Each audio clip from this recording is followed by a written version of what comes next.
All right, guys, he is fresh from Thailand, where he held what looked like an absolutely wild one-night fight tournament, NY Hype Fighting Oceania, with some epic battles and crazy scenes. This man doesn't need a title to tell you he is the BMF. He is our BMF, Dan Hangman Hooker. Look at that Thailand glow. Yeah. Look at that Thailand glow. We're out in Thailand. I went out there and ran an absolute shit show, and I'm the perfect man for the job. It was chaos. There was some wild fights. There was knockouts. There was blood. There was broken arms. There was fights in the crowd. I was kicking people left, right, and center. Right, man. I don't feel like you could run that show with another man. That was a bit of me. Dude, I loved it. Like, even the venue where you guys held it, which looked like some kind of car showroom, it's just like, it's happening here. And you just like tape off the floor, and then you're just in the middle, like commentating it. Let me bring up a couple of videos here just to get your reaction to it. First off, what was this? I saw there was like a conflict. What was happening here after this fight? Can you talk me through this a little bit? What was happening here? Oh, so, these fellas. Who's this guy that grabs the mic? He pitched me a microphone. He was like friends of one of the fighters, but unhappy about the result. So he snatched a microphone off me. But let's all just let's all just have some fun. You know what I mean? I'm not going to get upset about it. It's chaos. Just let the boys play. Really, at the end of the day, if you can get the microphone, you can get the microphone. I'm going to get it back one way or another. But nah, like it's just a bit of fun. It's a bit of chaos. I didn't come here to run the most well-controlled fight show that's ever been on the face of the planet. I came there for this is entertainment. Live. So was this your idea? Did you come up with this idea? How did this even happen? Nah, you kind of mentioned it when you were driving Zoe to the cinema, but crazy Russian fight show. Yeah. They run that event with Hamza. They run that like Ultimate Fighter with Hamza and Arman have coaching, and that's like a month where they were in a house and blah blah blah. They were just like, man, we're gonna run a 1 minute fights, 32-man tournament, 10K for the winner at the end of the night in some garage in Thailand. And I just said, I'm the man for the job. I said, I'm there. No better format I have witnessed like live. The way it built to the end was like crazy chaos. Like you're obviously like it's a 32-man, so you're like losing fighters left, right, and center. There's guys getting cut, they can't go to the next round. Where one bloke just smacked someone's spark out, and I don't know whether it was like a language barrier or something like that, but he just disappeared. He went home. So I was pulling the other boys out of the crowd. I was throwing them back in. I think one boy fought 3 fights and lost, but he kept just standing around the crowd, so I just kept throwing him in the mix for another crack. But it was, mate, that 1 minute fights was absolutely, that was wild. Like once the final video is not even out yet. They haven't even released the final video. They're doing like kind of like a Project X. Cool. Kind of like the Project X, where there's like it's kind of like a third person just following us around all night, and they're gonna make like a final video out of that. So I'm waiting for that to drop, and like that should be dropping in a couple of days or something like that, and that is gonna be cool. Awesome. This is all on the YouTube. They're gonna drop it on the YouTube or on socials? Yeah, they'll just drop it on YouTube and socials. Like, man, what I learned from these guys is what they can do content wise with just an iPhone and a dream is absolutely incredible. You know, the kind of marketing teams and planning that would go into, like, you can see how things are developing into the future. Like, you don't need all these fancy cameras and all this setup and all these business meetings and this planning. Like, these guys put this together. They threw this event together in like a couple of days. Like they Shit. messaged me a couple of days out. They were like, "You want to?" I think it was like Sunday night, and they were like, "Can you fly out to Thailand on Tuesday?" And I was just like, "Yeah, bet." And they were like, "Can you bring any fighters from New Zealand with you?" So I kind of just put it out, and I was like, "Any of the boys keen?" And I was like, "We just need madmen only." And then so heaps of people messaged me in. I picked a couple, Corin. Corin Braddock and Ale. So I brought Mm-hmm. two boys over from New Zealand, boys that I know that were guaranteed to bang and throw down, which they did. They were in like a few of the big highlights. These boys went down there and threw out. But Corin jumped on the, I think he messaged in Monday and we were leaving Tuesday. Ale messaged me at midnight and he was like, Is "Yeah, it I'm is it one down." of these guys? Is it one of these guys against the one here? Yeah, that's Ale, this kid. He messaged me at midnight. And Mm-hmm. then I messaged the promoter. I was like, "Send me your passport." He sent me his passport at 12:30 a.m. like in the morning. The promoter sends back a flight for 6 a.m. So the plane is leaving. The plane is leaving in like 5 hours. And I messaged them the plane ticket, and expecting him to be like, "Bro, 5 hours to get down to the airport." I was expecting him to kind of can it, but he messaged me back and he's like, "Sweet, I'll pack my bags." I went to sleep. By the time I woke up, he was on a plane to Thailand. So he fulfilled the requirements, and we went over there, and we just had like a wild 3-4 days in Thailand. We had the most fun, man. We went out there for the fight show. These boys just gave it everything, put on some pretty incredible performances. Wait, Yeah, yeah, this is it's this still is only coming. awesome, Like man. these are only the second round. So they only uploaded the first round of fights, and now we're waiting on the second round. Do you have any other favorite ones that we can look at? I got a few little highlights here that you put up on your. Man, there was some Put on crazy ones, bro. the one that, because yeah, they did crazy numbers. Like they put up their one knockout got like 4 million views. Put on the boy. He's from Uzbekistan, and he's like wearing the lake. Uzbekistan. He's wearing the Lakers Oh shorts. yeah, yeah, yeah. All right, He's let's have wearing a the look yellow at that real shorts. quick.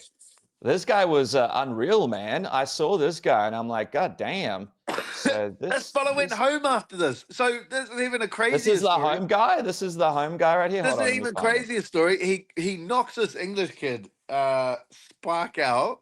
Mm-hmm. My one of my Kiwi boys, Corin, had actually broke his nose, and his nose had like shifted all the Far way over out. there. Yeah. This boy walks out back, fixes Corin's nose, puts it back into place, and then must have gone home after that. I don't know. I'm still. What? So this is this guy here We'll in the definitely, Lakers thing? This we'll guy here? definitely, we'll definitely bring him back for the next one. But someone explained to him that it's a tournament format, and then you got to fight again, my brother. The funny part about that story was the English kid that he knocked out This one went here? into went into the crowd, Yeah. and he was like, he was a couple of changs deep, had a few cans. And then I needed an extra guy. I was down to the last 8, but I'd missed one. So we only had 7 guys. So I needed to throw someone else in. English kitty puts his hand up to jump back into the fights, which Far out. I said, "Glove him up, boys." I was like, That's he, fu- insane. And look, he look at the knockout that he experienced. Hey, by the way, how did he go on the, did he actually get in another fight? Was he able to fight again? The English nah, guy? nah. Was, no. Lucky. There's actually there was some Far out. Look at this guy in the Lakers They shorts. actually had some proper referees that actually had some sense, which Ah, put a stop to nice. that. I would have Nice. What's I happening said over here? I said Looks like let him. you had a nice crowd here, man, as I well. said This let is him. the Aussie Yeah, guy? Is this the Aussie what guy here? I was saying. Who's Aussie this? versus Russia? Oh mate, we're all over the show. I love it. It's kind of like the Olympics, like in a sneaky way, like in a And then with the crowd, bro, there's no closer you can get to the action. I hate now I hate going to a fight show and there's a cage wall between the crowd and the people. Like this is the way yeah, that fight should be done. Lucky that yeah. this is not my first rodeo in this format. We used to do this at our gym show every year. We had Strike Force Christmas Bash. And we used to do the Cool. same. We used to do the same thing. We would just lay some mats down, have the people as the crowd, and then you push it like if the because obviously the people were the ropes. At the start of it, the people were a bit hesitant, stepping back like a little bit. And I was like, nah, you are the ropes. Like you have to push everyone, you have to push everyone back into the middle if they come anywhere near you. So we had everyone in the crowd like being part of it.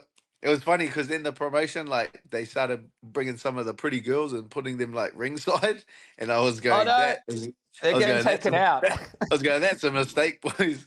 I had to get on the microphone and I was like, everyone in the front row, keep your hands up. Keep your hands up at all times.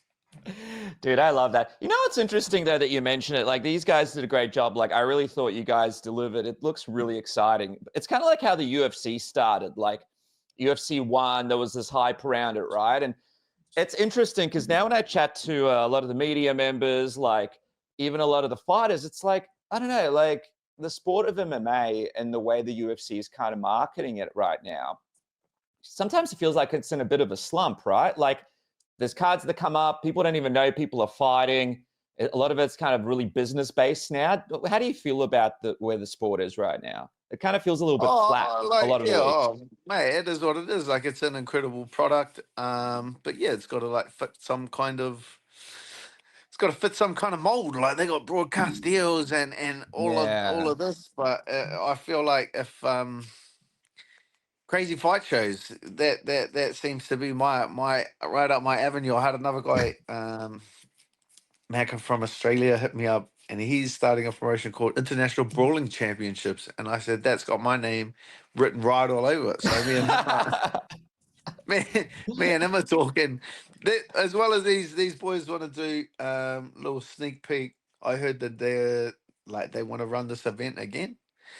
Nice. Another one in They said Thailand? like they were like two options. They're either like you and Arman Sarukian do like an Ultimate Fighter, which I'm like, what? I'm gonna do in a month of Hold Me Back, and I'm gonna call him a knob for a month, and then like hold me back, like because what are we gonna do? Actually fight in the car park?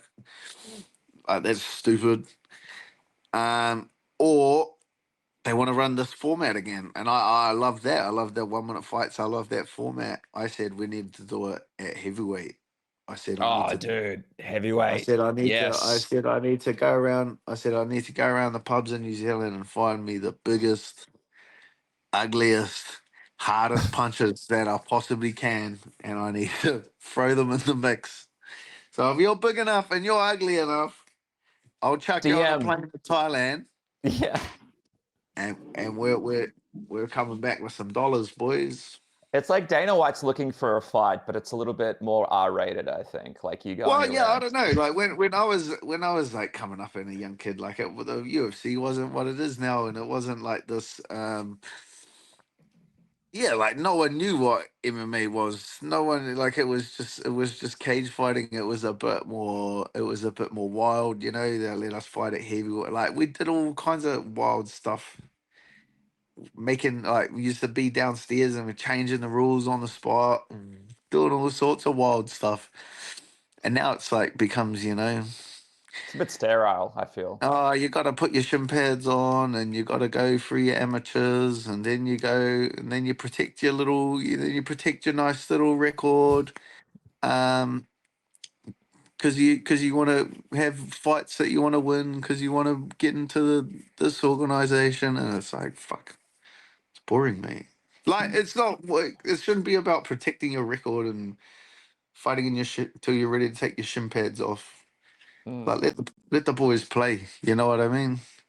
Yeah. And also like Should the I fights should aren't just really be being made highlight reel? anymore. Should we just be highlight reel? I don't know why we got these stupid little numbers next to our name. Like, But they don't mean what, anything, those numbers anyway. Like what do we even got them for? Like, you could be ranked number one, man, and just it's like they before a probably guy, wouldn't put you in a title fight next, you know? just Like it's before a like guy, just before a guy fights, just play his highlight reel. And if it's double legs and single legs, well then why the fuck would you give him a title shot? yeah. Play his highlight reel and then have him fight. Like your record should be your highlight reel. Let me ask you this. I know you mentioned Arman before. Did you see those comments that he made on the Jaxxon podcast where he's like, Oh I know we're going to fuck be in him. one room, we're going to sit like Oh this, and he's going to fuck shut up and him. listen to me? Did Do you see that? Because that got a lot of backlash. People like, have you seen Dan Hooker before? He basically said that if you're in a room with him, he's going to be scared and not. He just talks to the internet. It's like, have you ever seen? Do you know who you're talking about here? This is Dan Hooker. What? He just comes up, gets in Bobby Green's face because he knows that at the end of the day, he's got his billionaire little daddy who he doesn't actually have to fight. Like Bobby Green's there, he's got to feed his fucking family. He's gonna swing on Arman, get his fight cancelled. Like, bro, we actually fight for a living. You fight for fuck those. Cage fight, the boy's got some skills, bro. Stay at arm's reach, brother. Don't come anywhere near me. Is he still the guy that you'd like next when your hand's all healed up? Like, is he still the guy that stands out to you as the next fight that you'd like? Oh, yeah, just think he's a knob, but yeah, like any of them. But until I got a surgery. Because I got a surgery in about a week, 8 days, 9 days. So I need another surgery. So everyone's like, Dan, stop doing side quests and get back to training and stop doing tattoos and doing crazy Russian fight shows. But I need another surgery anyway. So I'll knock that out and then I'll probably look to fight August, September. Like the UFC wanted me to jump in and back up that the Holloway Poirier BMF. So if one of those hell boys yeah, fell man, out, the BMF one, yeah. I would be the guy to slide in and back up that fight. Like obviously have another fight on the card. I'm not just gonna show up and make weight.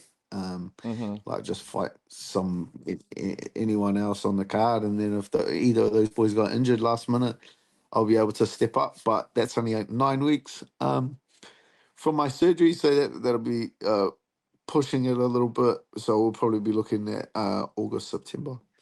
Yeah, man. So why do you have to have another surgery? Was it just the first one didn't quite take? There's just too much. No, it's just such a, well, the cobber said that's the worst break he's seen in 20 years. So far out, man. Did you realize how bad it was done when it happened? Like, because this was inspiring, right? Like, you don't know.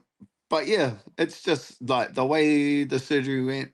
Like, yeah, he did nothing wrong. It's just there's too much scar tissue in the joint, so it's like stopping me be able to close a fist properly.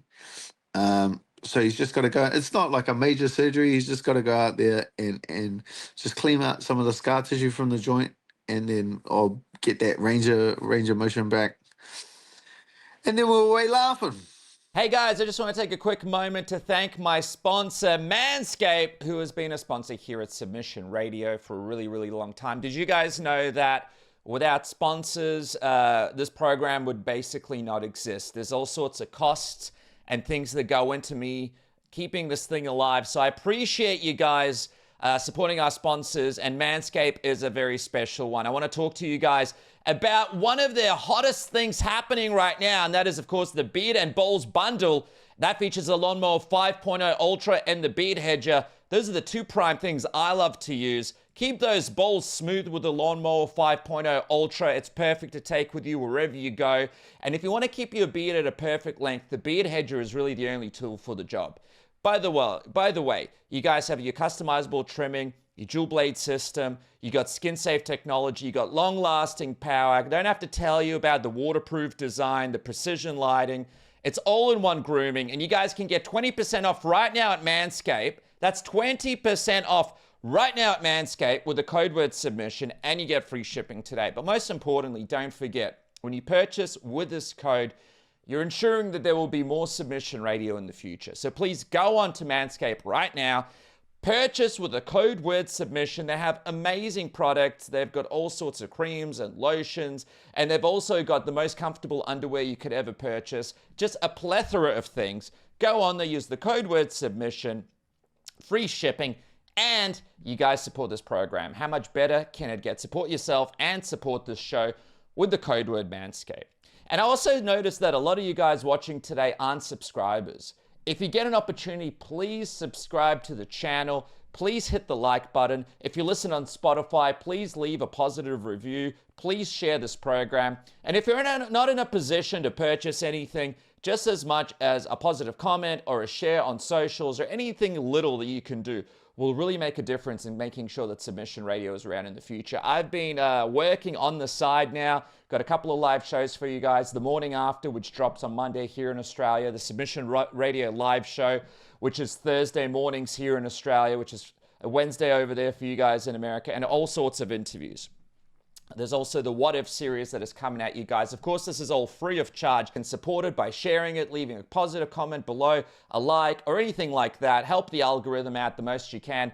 It'll ensure that I keep bringing the show to you guys. During a time where MMA content is sort of on a downswing, let's play around and have some fun with Submission Radio. Again, the code word is submission.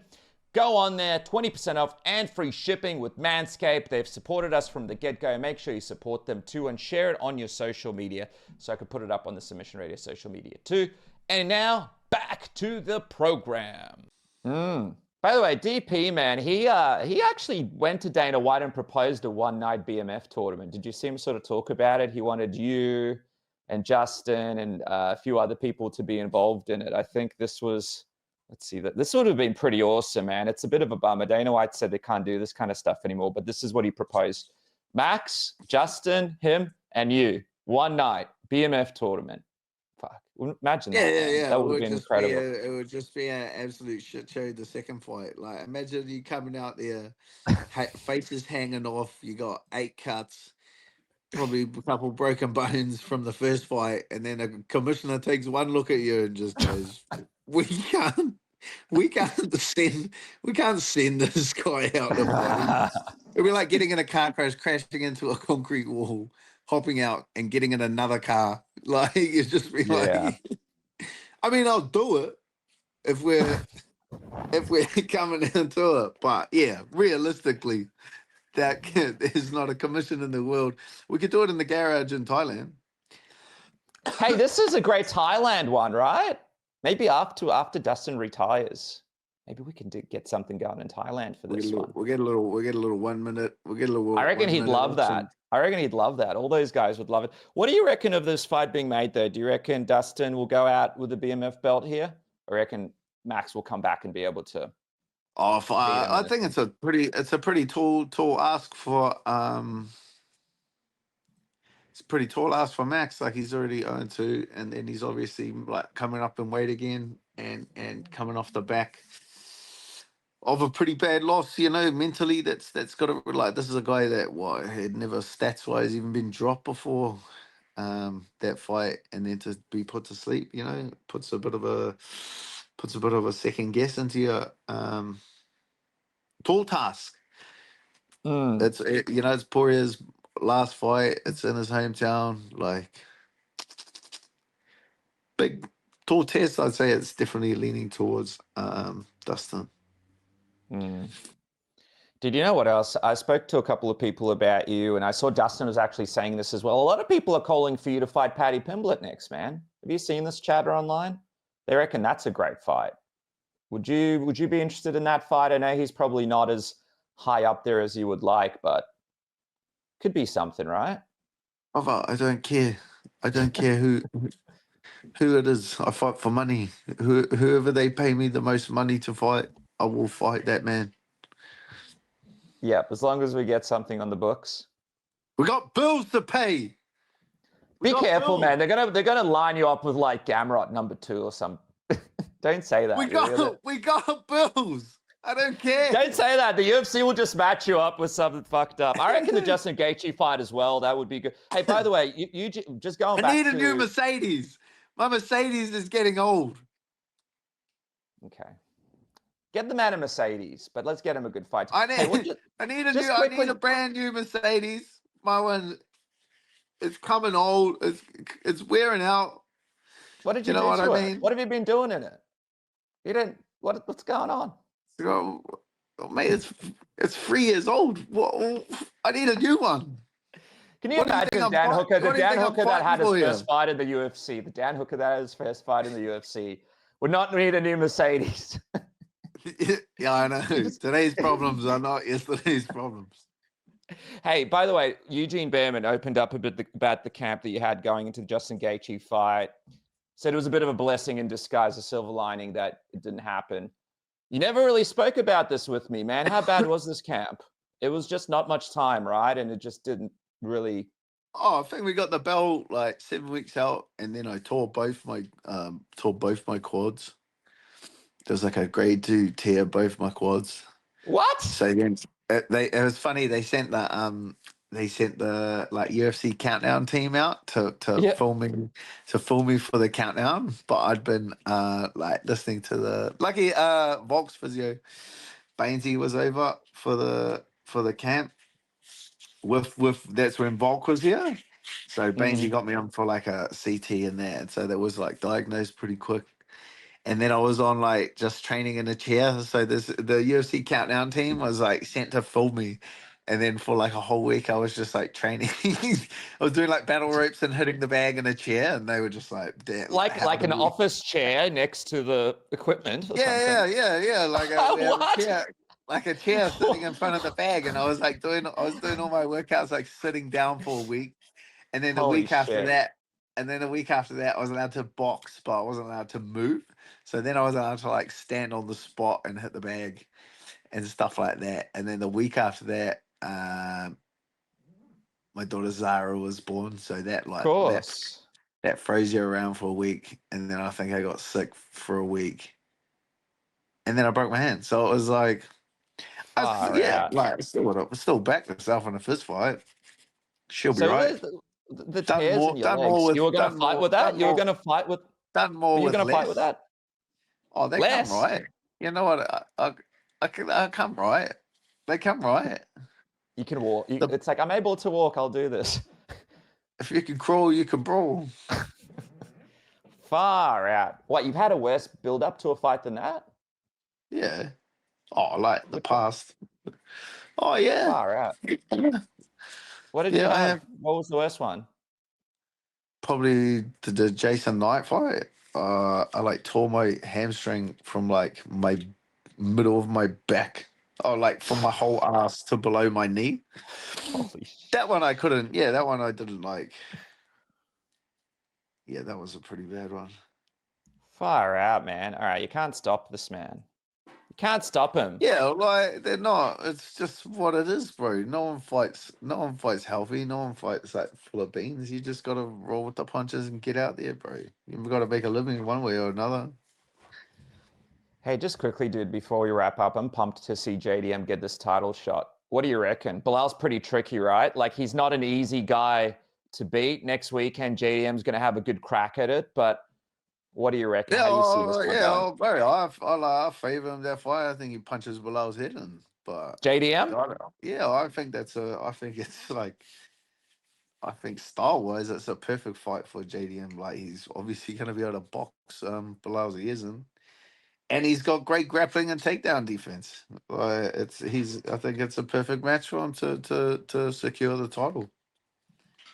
Dark horse, bit of a dark horse, you reckon? Because people don't know what they're Dark really horse, dealing I got him as the favorite. For me, You he's do? the favorite. Paying Heavy. $1.10. $1.10. Well, no, $1.07. JDM. It's not even worth putting money on. He's such a. Is there a heavy favorite. promo code? Is this the Dan Hooker? Is there a promo code? It's the Dan one. It's the Dan Hooker promo code. I'm working on a new gambling deal at the moment. Okay. We'll come back to that. Hold fire. We'll come back to that when that's ready. Let me cook. If JDM does win it, though, do you believe Belal just moves up and fights him then? Do you reckon this will be it? This is his shot to move up rather than fighting? JDM wins 100%. Islam will go up and fight for the welterweight title.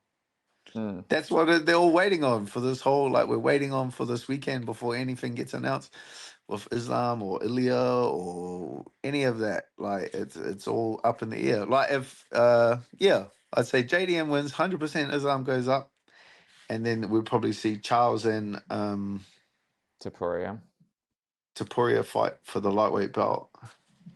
Do you reckon that Belal and Islam if Belal wins, then Islam will fight Ilya for the belt. Do you reckon that because would you ever fight a teammate if you were in that position, like Islam and Belal? They're kind of teammates, but they're not, right? But they're kind of friends. But I don't know, like, why not just make that fight happen anyway? Do you reckon it's... I would fight anyone.